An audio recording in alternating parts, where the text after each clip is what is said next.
Hello everyone, my name is Jade Forrester. I'm the Mentor Marketing and Communications Officer, and I would like to welcome you to this Kinship Care Week webinar about how the professional community can better support kinship care families. Kinship Care Week is a week-long campaign with the aim of raising awareness and recognising the incredible work of kinship care families across the UK, and also encouraging best practice amongst professionals who work with kinship care families. So this webinar is also part of the Mentor Evidencebased webinar series, and so this will be available not only on our YouTube channel where this is streaming live today, but also on the Mentor Evidencebased website. So without further ado, I'm going to switch over to my PowerPoint presentation. So just bear with me a second while I share my screen and get that going for you.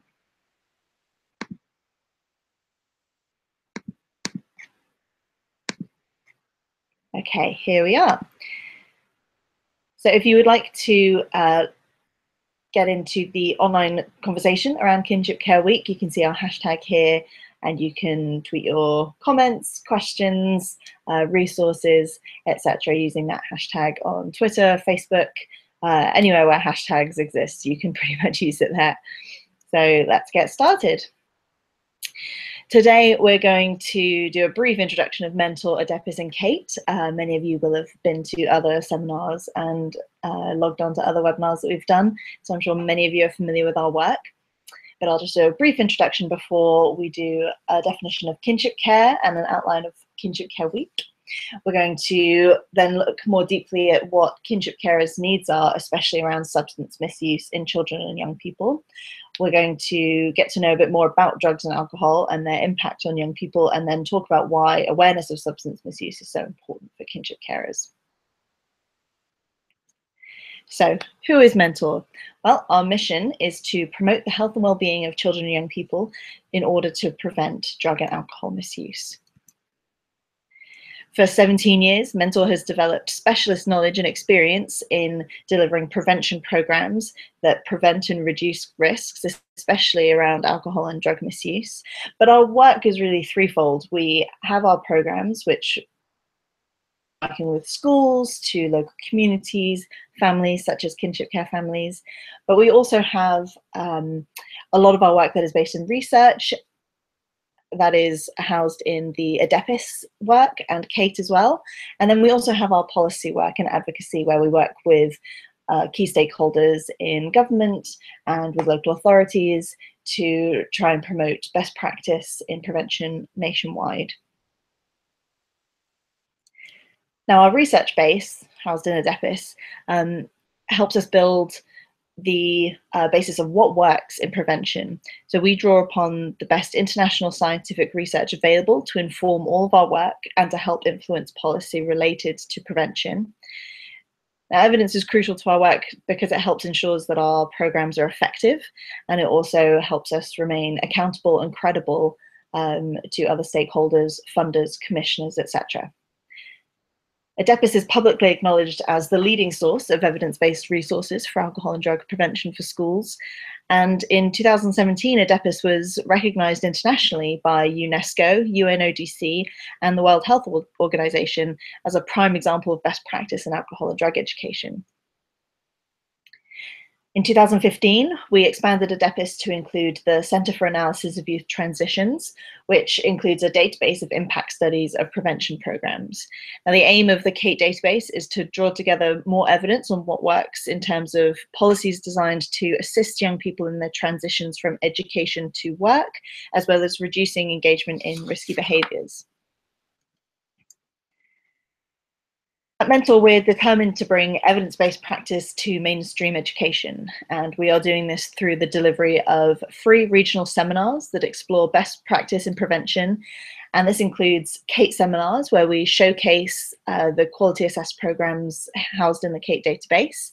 We also deliver free teacher training sessions aimed at equipping teachers with the skills and resources they need to deliver the most effective evidence-based drug and alcohol education in their classrooms.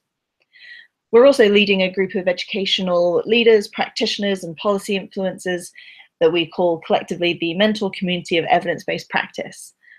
Now, this will allow for shared information and experiences and collective learning, which we're hoping will enrich and support further services provided to young people. More information on the community of evidence-based practice can be found on the Mentor Adepis website, which I will give you the link to at the end. Now we're going to watch a brief video. Just going to get us back to the beginning there, no spoilers. And here you'll see our Director of Mentor Scotland, Heather McVie, talking about how kinship carers can better be supported by professionals in the prevention community.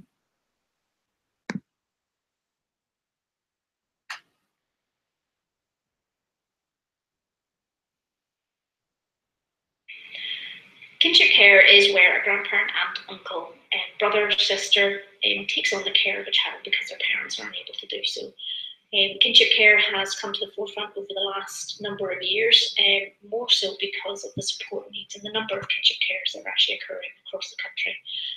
Estimated at approximately around 200,000 kinship care arrangements in the UK. This happens for a variety of reasons.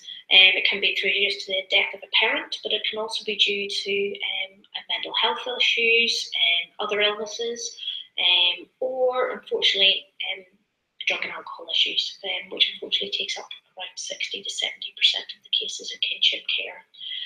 But kinship care does not have a demographic. It can cover anyone from £100,000 a year to someone on benefits. It can affect anybody, and it's something that we all need to think about in terms of the kind of support and how we bring these children up for the future. Kinship families face a number of difficulties when caring for a child in kinship care. The main focus when all children are placed is to really focus on making sure that the child's needs are met so that they can thrive and work forward to the future. The problem is in doing this that we also need to then care for the people who look after these children who often present with a number of different challenges. As a result, it is important then that we care for the carers and support those carers to care for those children to ensure that they can thrive. And in doing so, these kinship carers face a number of challenges in themselves. This relates to anything from isolation, because they can no longer have their own kind of group of friends that they might have socialised with. Many of them are pensioners who were retirement age and enjoying life and have had their children and now feel that it's time for them, and this no longer can happen. They also then have the stigma and guilt, particularly if there's a drug or alcohol issue, or even if it's a death of a parent. There's also this issue around opportunity for bereavement, or as I say, anger, guilt, because of how their own children have treated their grandchildren. And that in itself requires a lot of support. Kinship families need a variety of support in order for the kinship carers to care for the children to the best of their ability and for the children to thrive. Particularly with regards to the children in kinship care arrangements, many of them unfortunately have faced trauma, abuse, neglect at a very early age, and as a result will present with a number of emotional issues which really need supported as they grow. This can range from, unfortunately, present itself in ways such as anger, aggression, hiding themselves away, lying, and carers need support in caring for that, and the children need support in terms of just how to address that and take that forward. They also have issues in terms of friends and peer networks, and for many kids are actually removed from the areas that they were brought up in, and they may be moving to different local authorities, different parts of the country, and the friends that they may have had before have now gone. And so it's really important that kinship care children have an opportunity to thrive and make friendships with other young people. Not necessarily ones in kinship care, but it is important that they kind of have those networks for them for support. Other areas as well within even school situations. Unfortunately, some of these children will show signs of issues within school, struggling to listen, concerns around ADHD, or just not really wanting to pay attention, not wanting to be in school. And unfortunately, many teachers I think see children as badly behaved rather than actually fully understand the issues that these children face. So a lot of issues and a lot of concerns need to be addressed in supporting these children. And this is particularly so then in terms of supporting the kinship carers to support these children.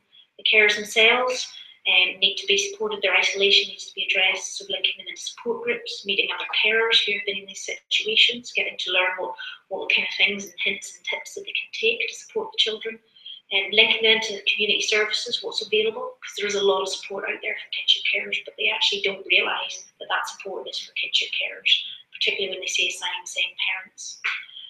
Other areas in terms of information, training, teaching them how to, or helping them understand how best to support these children, to gain a better understanding of the different things that these children have gone through and how that's impacted, and providing them with practical hints and tips on how to address these situations, and also just to take care of themselves and make sure that they are getting the support that they need and have a time out and some respite for themselves, just to kind of maybe go back to that feeling of, they are grandparents or aunts and uncles and they do need that time themselves. So it's very, very important that we support that family, entirely as a whole, and kind of work with the family, not just individually but together, to ensure that there's better communication, there's better understanding of needs, and there's a better way that we can support and they can support each other going forward.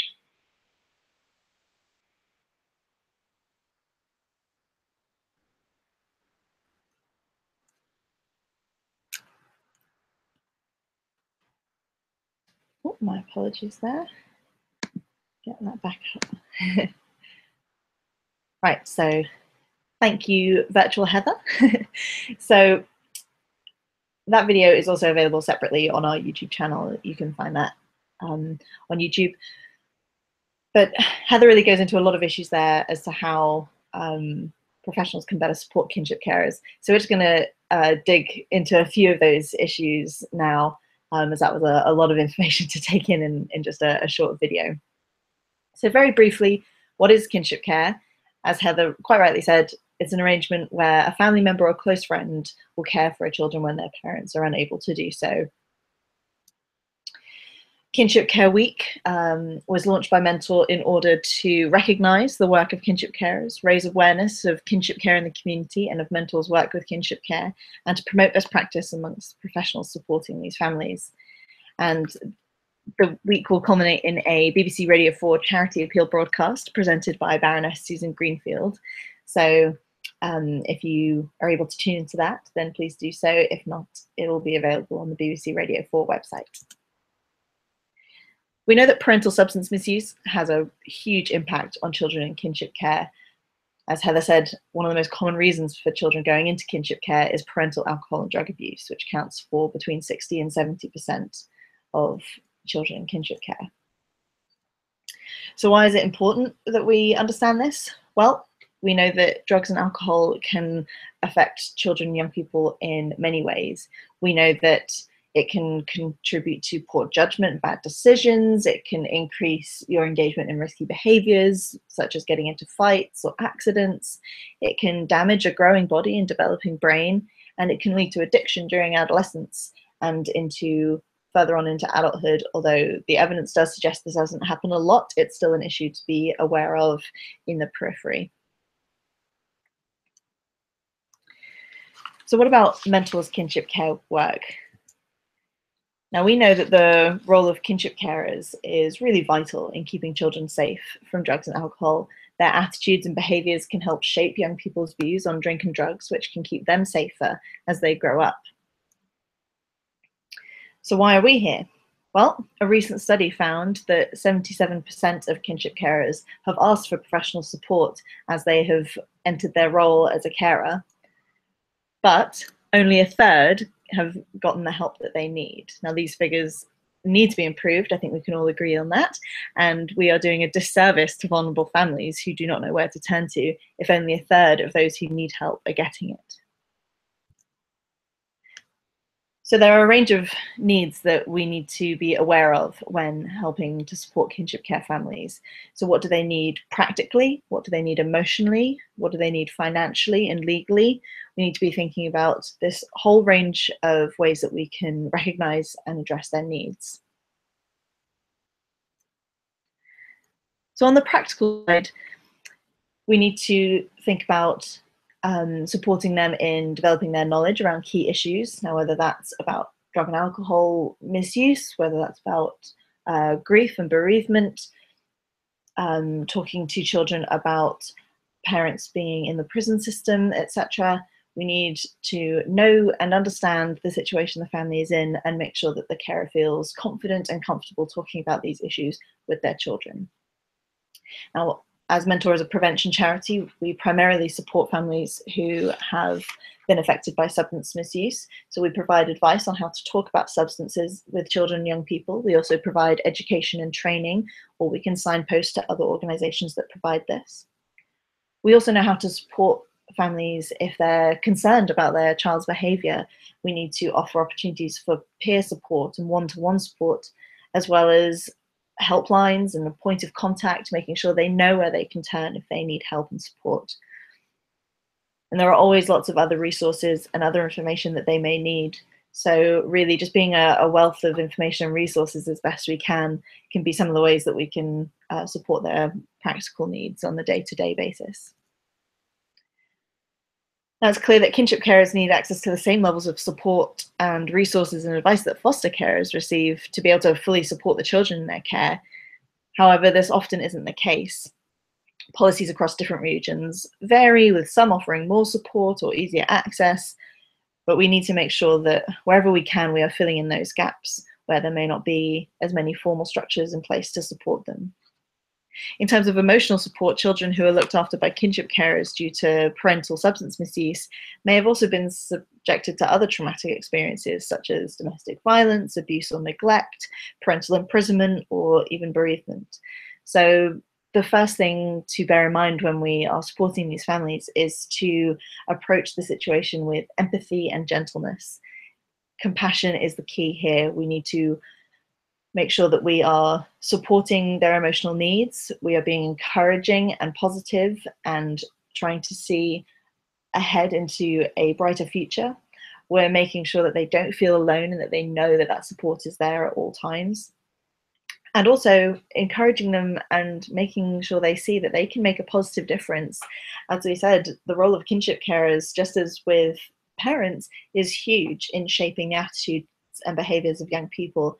And if they are feeling confident and comfortable in the knowledge that they have, they can make a really positive impact on their young people that they're looking after. We also need to make sure that we're being non-judgmental and non-blaming.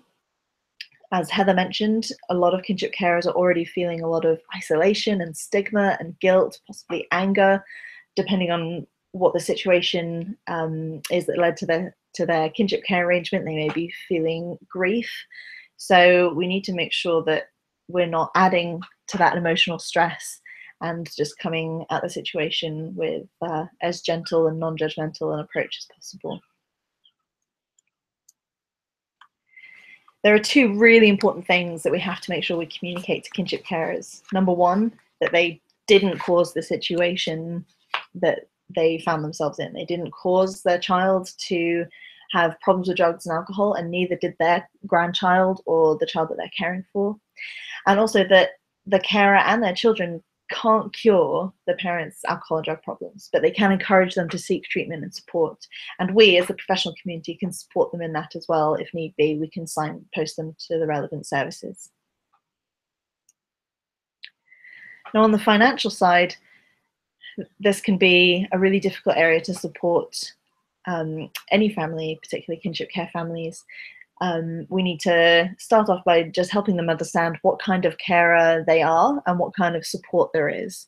So there are various online resources where you can very clearly define what kind of carer you are and what support is there based on the type of carer. So whether that's child benefit or tax credits or kinship carer allowance, and it can vary in ease of accessibility and availability across regions. So really make sure that you tap into your local community resources to make sure that you are equipped with the best information to support the family that you're working with. There are lots of other sort of just more day-to-day financial needs that kinship care families can struggle with, whether that's paying for food, clothes, school supplies, toys. A lot of these arrangements are made very, very quickly, and so sometimes the carer doesn't always have a bedroom set up. They have to scramble around in the space of a day or two sometimes to get a bedroom set up, clothes, all just the basics that that child will need when they arrive at the carer's home. And on top of all of that, we have to make sure that carers are supporting themselves as well. And that goes not just on the practical and emotional side, but on the financial side as well. There is a lot of stress around finances facing kinship carers. So we need to make sure that we can point them in the direction of all the support that they can get to make sure that we can try and fill those gaps where there may be some. So there are lots of different types of support that we can point carers to, whether that's one-to-one support or peer support. There could be opportunities for couples therapy or family group therapy or conferencing. Caring for a child can change and sometimes put stress on a relationship between the couple that has taken that child in. So we need to make sure that they are supported within their relationship to each other, not just their relationship to the child. We can also provide support through drop-in sessions, respite services, and education and training that can help empower them to feel confident and comfortable caring for their child.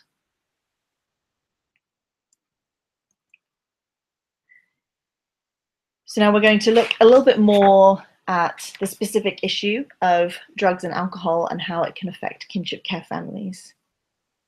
So we need to recognize that drugs are out there. They may be affecting the parents of the child that's being cared for.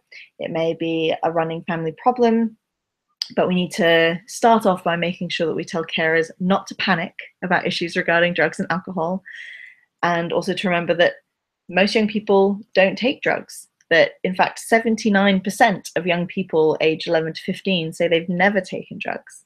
And only a small minority of young people will end up with a drug problem. And in fact, the research shows that a child is far more likely to develop a problem with alcohol than with drugs. So although drugs hits the headlines and can raise our blood pressure, we need to make sure that we are calmly and rationally supporting carers in not panicking about the potential issue of drugs for their child. The truth is, we can't always prevent a child from coming into contact with drugs or with someone who uses drugs, but as a carer, their influence can help that child make the right choice if they do find themselves in that situation.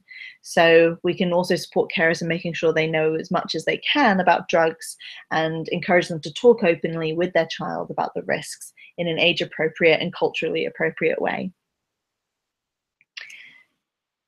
New psychoactive substances were formerly known as legal highs until the Psychoactive Substances Act came into force last year, and it's still a realm of drug use that is making headlines on a regular basis, and we need to make sure that carers are also aware of not just the legal but also the practical side of new psychoactive substances, or NPS. So they were designed to produce similar effects to illegal drugs such as cocaine, cannabis, or ecstasy. They are often, or they were before the law came into effect, believed that because they were legal, they were safe. However, this often wasn't the case. They weren't regulated. You could often have 2 packets of the same branded substance and they would have totally different contents. So it's important to sort of emphasize that just because something is or was once legal does not mean that it is safe. It does not mean that if you take it, you won't be putting yourself or others at risk. And in fact, there were often cases where these so-called legal highs had illegal substances in them. So often these legal highs weren't even legal. And now none of these substances are legal, and there are varying levels of legislation affecting different types of these substances. It is still a bit of a changing landscape, but for now, it is just important to emphasize that they aren't legal, they aren't safe, and also that not that many people are using them. Although they are making lots of headlines, just as we said before, most young people are not using these substances. And so the first step is just to not panic and to encourage our carers to be calm and to get informed and to encourage an open discussion with their child.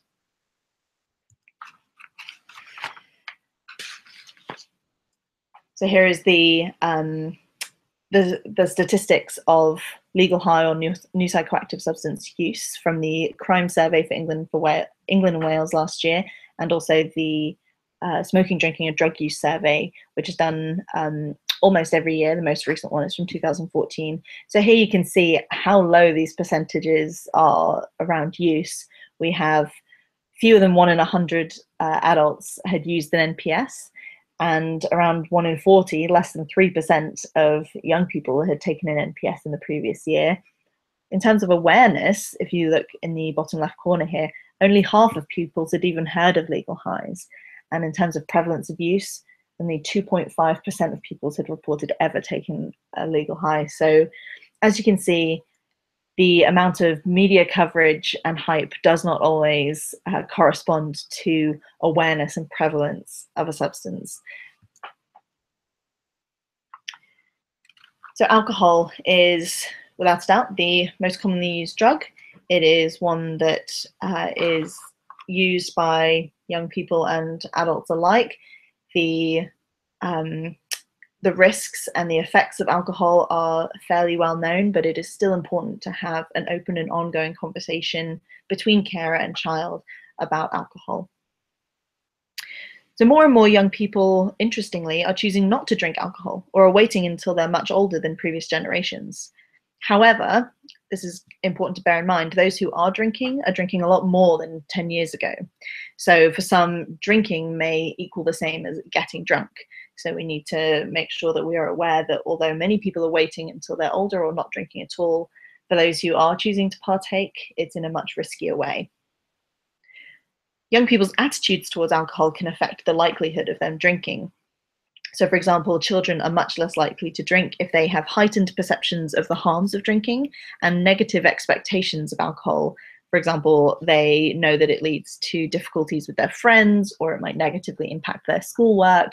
These negative expectations can reduce or prevent and delay the onset of drinking. So kinship carers need to focus on modeling their own behavior and making sure that they are modeling a positive relationship with alcohol for their children in their care. So many adults worry that talking about drugs or alcohol can make them more attractive to children, but actually not being clear about our family values can mean that messages come from more ambiguous sources, such as uninformed friends or hyped up media stories. So it's really important that information comes from a trusted, knowledgeable source, such as a parent or carer. So we need to make sure that kinship carers themselves are informed and empowered, and also that they are modeling a positive behavior for their child as well. So where do young people get their alcohol from? Well, in 2014, almost a third, somewhere between a quarter and a third of pupils said they had obtained alcohol in the previous week. The most common ways of obtaining it were to be given it by parents or carers, friends, to take it from home with permission, or to ask someone else to buy it. So this is really interesting in that you can see that parents and friends definitely have the biggest influence in terms of accessibility to alcohol. So again, making sure that there's honest and open conversation and positive behaviors being modeled can really make sure that young people are making informed and healthy decisions when they are interacting with alcohol or with others who have used alcohol. So we can provide carers with a little bit of advice about how to talk to their child about alcohol or drugs. So here are some do's for them. So encourage them to pick the right time. So not when the child is rushing out the door to go to school or when they're about to go to bed, but make sure that it's a relaxed setting. Start the discussion early and keep talking. Again, don't be afraid of introducing the topic too early. Make sure that carers know that the earlier they start that conversation, as long as it's age-appropriate level of information, the bigger the positive impact they're going to have in being able to delay and prevent dangerous drinking habits. Also to remind carers, and also to remind carers to remind their child that drinking is not the norm, and that certainly dangerous drinking is not the norm, and that more and more young people are choosing to wait or choosing not to drink at all because, you know, they've seen either those in older generations or they've seen their peers have negative experiences as a result, and they are wanting to succeed in school, succeed in work and training, and they are wanting to experience life without the risks of alcohol misuse. It's also really important that families place limits and consequences on behavior, so not about overreacting or being harsh with punishments if their child misuses alcohol, but about being really clear with what the values and limits of the household are and explaining the consequences in a calm and non-emotional place before any incident may or may not happen. It's also important that carers are warm and nurturing, making sure that they are being non-judgmental, encouraging children to express their opinions and truly listening to them. And you can also use different examples from your environment to start the conversation, whether that's an advert or a story in a TV show to spark the topic. It can be difficult sometimes to just sit down and have quote unquote the talk, but it's much easier to see a scene on the television and just start a conversation about it.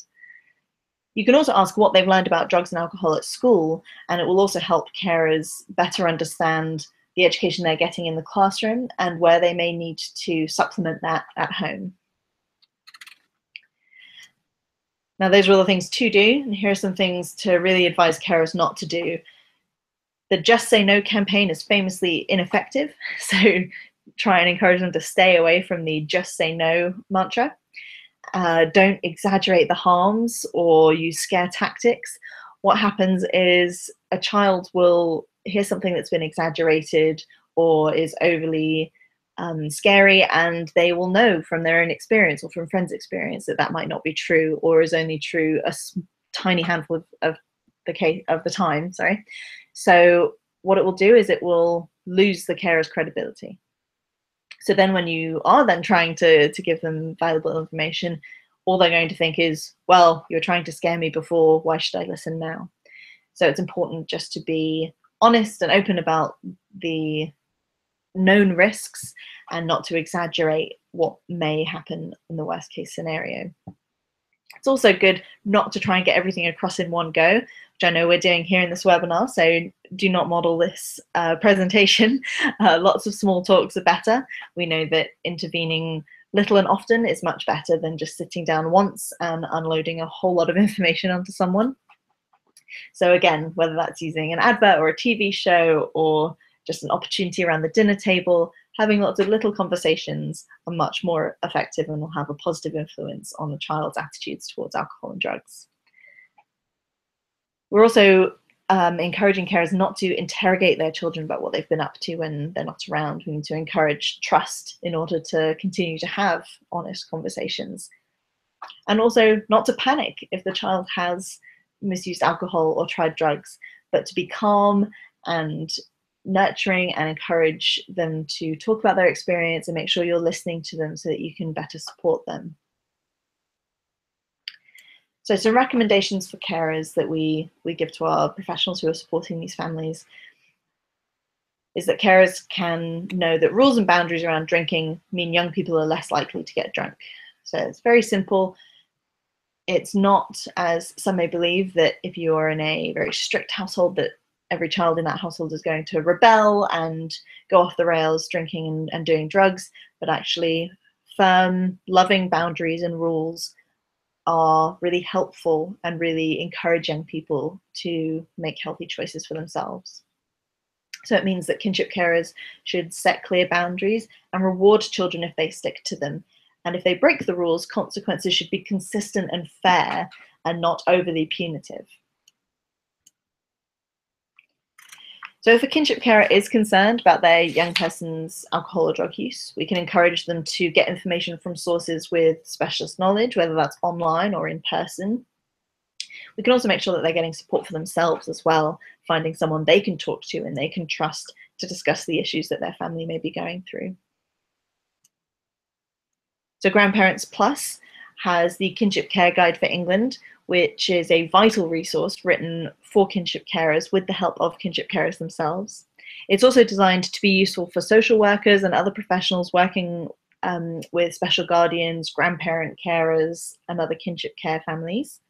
The guide provides detailed guidance on what the law says, what the different types of care and legal orders are, and also what help is available to kinship carers.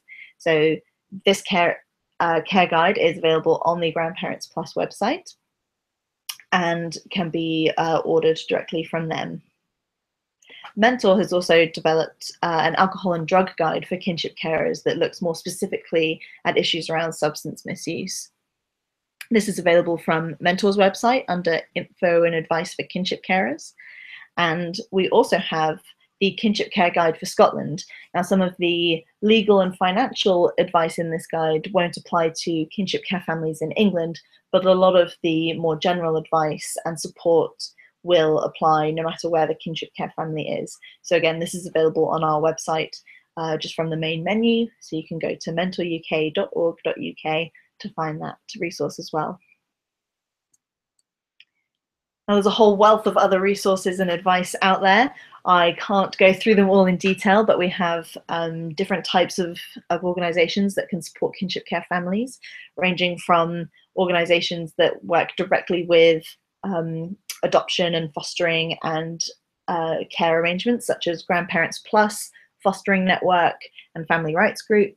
We also have organisations such as Quorum and Citizens Advice. They provide legal and financial support and advice to new carers. We also have organisations that work more directly with families affected by addiction and substance misuse, such as Add Action and Action on Addiction, and AdFam as well. And then we also have resources such as Frank and Why Not Find Out for specific information about different types of substances. This can really help carers feel more knowledgeable and empowered to have really impactful conversations, and also be a source of information if their child has questions. So for more information about Kinship Care Week, you can visit our website. The URL is here on your screen. You can also, as I mentioned before, tap into the conversation online that will keep going past this week with hashtag Kinship Care Week. You can find other resources from Mentor at our website as well. There is information and advice for parents and carers, for kinship carers specifically, as well as for schools and practitioners and other professionals that are supporting children, young people, and their families. So that's the end of our presentation. So I'm going to stop sharing my screen now and welcome me back. So that was our Kinship Care Week webinar for professionals. We have the slides available from that presentation on our SlideShare account. So you can go to SlideShare to find those on there as well. And if you need any more information or resources to better support the kinship carers in your local community, do feel free to get in touch through our website or by email. You can email admin@mentoruk.org. Thank you very much, and I will see you at our next webinar.